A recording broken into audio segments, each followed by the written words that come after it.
ਚਾਚਾ ਅੱਬੇ ਨੇ ਮੈਨੂੰ ਬਹੁਤ ਮਾਰਿਆ। ਬਈ ਇਹਦਾ ਇਹ ਸਿਆਪਾ ਰਿਹਾ ਏ।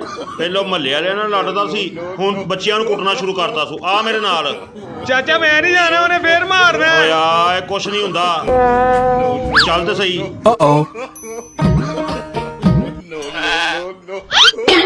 ਬੜਾ ਜ਼ਾਲਮ ਅੱਬਾ ਹੈ ਚਾਚਾ, ਤੂੰ ਮੈਨੂੰ ਆਪਣੇ ਘਰ ਲੈ ਜਾ। ਉਹ ਚੁੱਪ ਕਰਕੇ ਟੋਰੋ ਮੇਰੇ ਨਾਲ।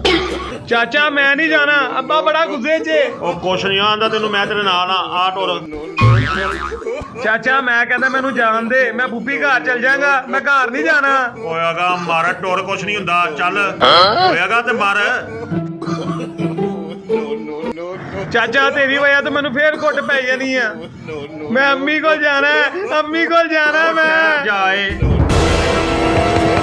ਬਾਹਰ ਨਿਕਲੇ ਨਾ, ਵੱਡਿਆ ਸੂਰਮਿਆ। ਇਹਨੂੰ ਕੀ ਕਿਹਾ ਈ? ਓਏ ਇਹਦੀ ਹਰਕਤਾਂ ਹੀ ਮਾਰ ਖਾਣ ਵਾਲੀਆਂ ਨੇ। ਮੈਂ ਠਹਿਰ ਜਾ, ਕਿਹਾ ਕੀ ਸੂ? ਉਹ 4 ਵਜੇ ਕਹਿੰਦਾ ਰੂਹ ਅਫਜ਼ਾ ਪੀ ਲਈਏ, ਰੋਜ਼ਾ ਤੇ ਨਹੀਂ ਟੁੱਟਦਾ।